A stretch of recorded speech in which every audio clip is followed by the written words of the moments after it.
Hey, we're gonna learn about reconciliations in just a moment. All right, so I'm gonna start out looking at my check register so far.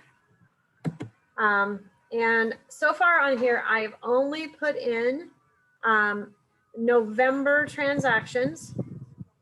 And so my balance at this point, at the end of November, from what I knew on the calendar and above the calendar, the balance that you have should be $1,898.48. And then begins our reconciliation process with the November bank statement. That's in that PDF document. So let's see if I can get this to show up at the same time. Try to share, not only share my screen, but share my screen kind of thing. Let's see. Is this the one? Yeah, so I'm looking at this. Oh, no, I didn't want it that big. So, all right, make sure showing screen one. Yeah. So I'm looking at this to see which things have appeared on my bank statement. So I'm just looking not at the December, I need to scroll back, looking at this one that says the November. So it says November 25th. And what we're going to use those checkboxes in our spreadsheet. So I see, I need to scroll up here all the way to opening, my opening deposit. Oh, I didn't uncheck these things from last period. So I'll rewind a little bit. So my opening deposit was the 200 or the 1,000, I'm sorry. And I see that over here as 11/6, $1,000. So I can put a check mark there. The bank, basically the bank, yes, the bank that's showing up on my statement.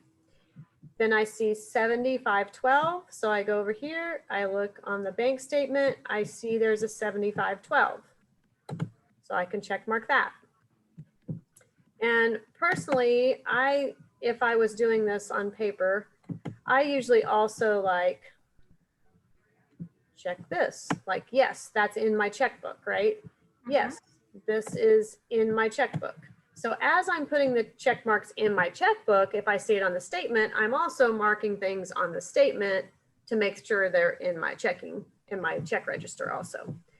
So the 550, now I gotta turn this off though, sorry. The 550, I see 550 on my statement, check again. 108.75, yep. I see a deposit over here on the right of $1,256.67. So we can check mark that. And then now I'm gonna do my little checks over here on the other side. It doesn't let me do both of those kind of activities at the same time. So these things we've checked off. That one we've also checked. Let someone in the room. Admit.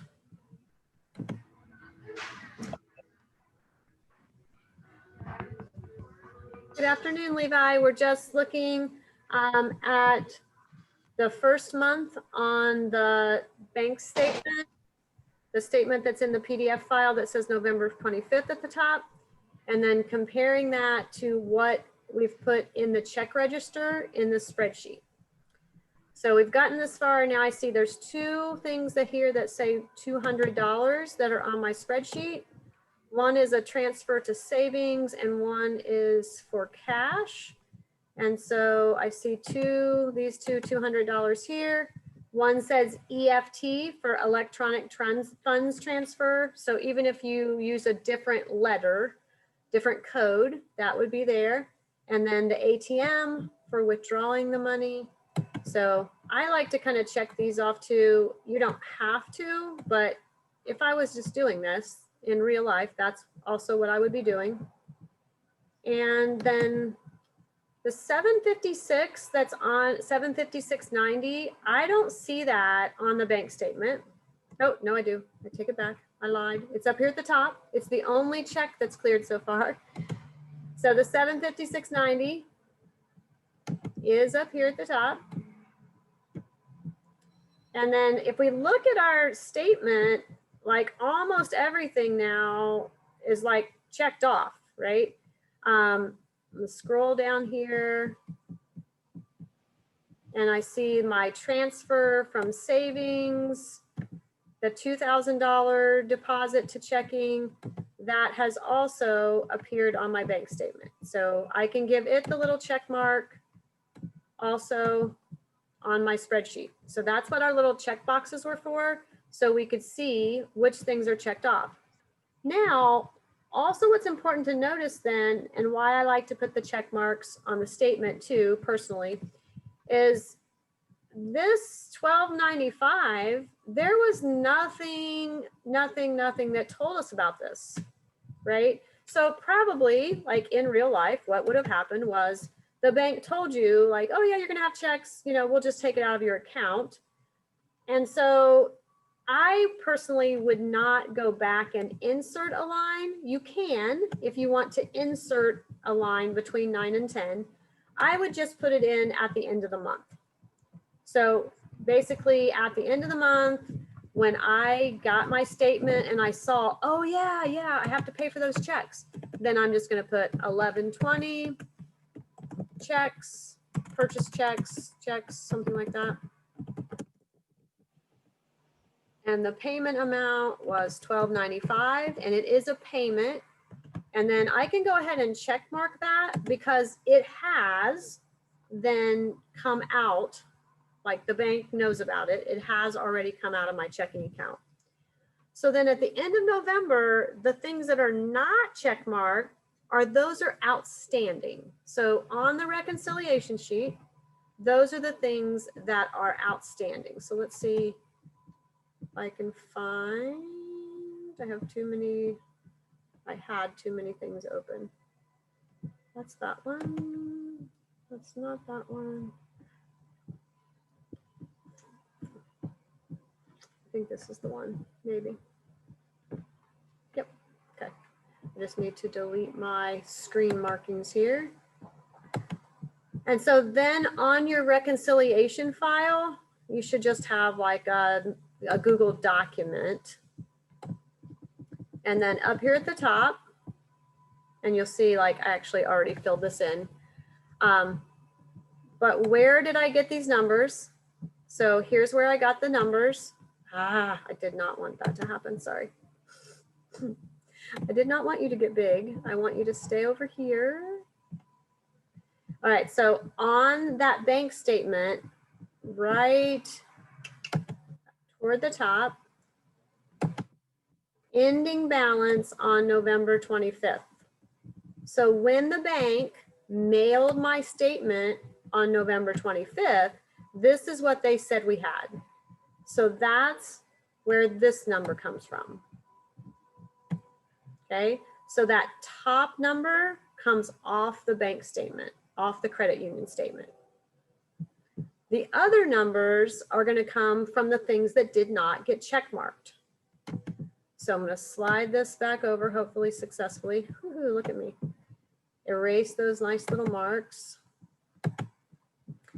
And then I see, now when I did this earlier, I had scrolled down and I didn't see the 25 at first. So that's why it's at the bottom. But outstanding deposits get added on first. So we need to see, are there any deposits that we've made that did not get check marked? Well, yes, this $12.56 has not been check marked. So there, that gets added on. So basically the credit union thinks I have $2,352.95 as of the 25th. But since then, I know I've put this much in, so it's getting added. That would make the total up to $3,609.62, except I have this $25, $1,500, $63.58, and $135.51 that are all outstanding. Like I know that I've written checks and I know I used my debit card and it just hasn't shown up yet, but I sure better, you know, like I can't like spend the money again, of course. Now, I didn't go back and change it. Like I could have put the I probably should have listed the 25 first, but it doesn't matter as long as you take the subtotal and subtract all 4 of those outstanding payments. So when we take the subtotal and we subtract these 4 outstanding payments, and I just did it on a calculator because this is not set up to do the math for you like the spreadsheet. What I got was $1,885.53. And then does that match with what we have on our spreadsheet after we took out the amount for the checks? Because remember, we had to add that, we had to put that $1,295 in there as a payment. After we take that off, these 2 things do match. So that's what that's the reconciliation. We're trying to make those 2 totals agree. Okay. So what we're looking at then is I looked at my bank statement. Was there anything on the bank statement that I didn't have in my checkbook? The $1,295. So I put that in my checkbook. Then I took their balance, added any of my deposits that weren't checkmarked, subtracted any payments that weren't checkmarked. Then my 2 numbers need to balance. And so that's the reconciliation process, that those 2 things agree. If those 2 things do not agree, then I might have maybe over here, like if I typed in one of my payments, like if I had accidentally put this as $757.90. If I did that, then when I looked at these 2 things, I'd be like, oh, wait a minute, I'm $1 off, just $1. And maybe I would have found that mistake just when I'm looking at the transactions, because there would not have been something on the list that said $757.90. Now, what really happens in real life is you're doing the subtraction yourself. So this doesn't say the wrong number, but maybe if you subtract and make a mistake, then the subtraction error when you're doing it by hand is what happens. Or maybe someone does a transposition and they write 765 or they type 765 instead of 756. But then if that number, after going through this process, if those 2 numbers don't match, then I need to be looking back. Did I enter my payments and deposits correctly? Like making sure, or did I somehow change my formula? Is there something not going right in my formula? Hopefully that's not the case, but if it is, this is a good time to fix it before we have other things going on. So I haven't went through and done December yet, because I was gonna like balance things for November 1st, personally. I have my magical key that has all of it already done.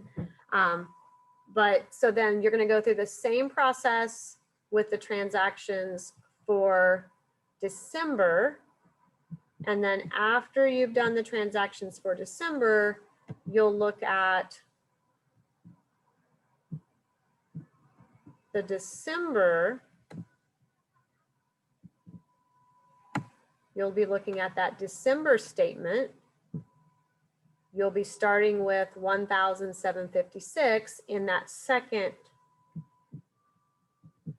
So then down, you're not letting me, but down in these reconcile worksheets, you have one, so I can type yes in here, because yes, in my case, it does match.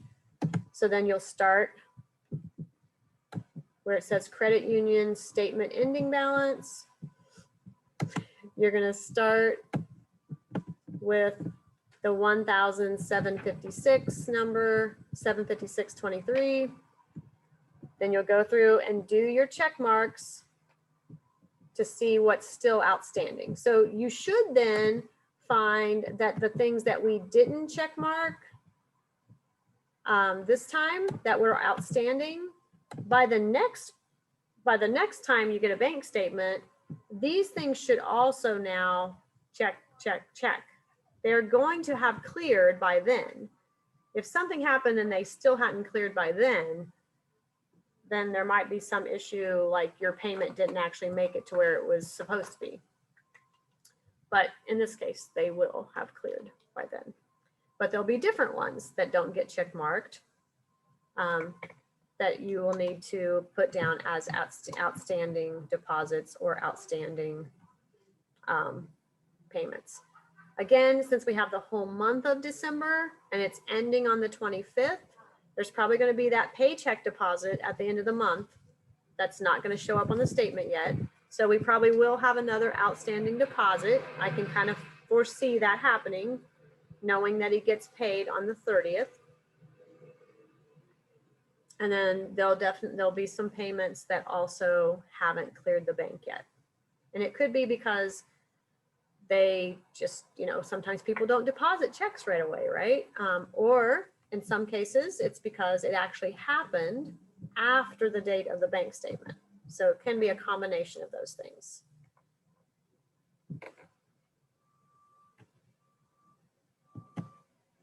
So for a lot of people, they may do a checkbook. A lot more people do use a checkbook and maybe have even kept a paper check register, or they've seen something that looks kind of similar to this with their bank or something. But a lot of people don't ever actually reconcile their account. They don't check to make sure. It's like, if it's close, they're okay with it.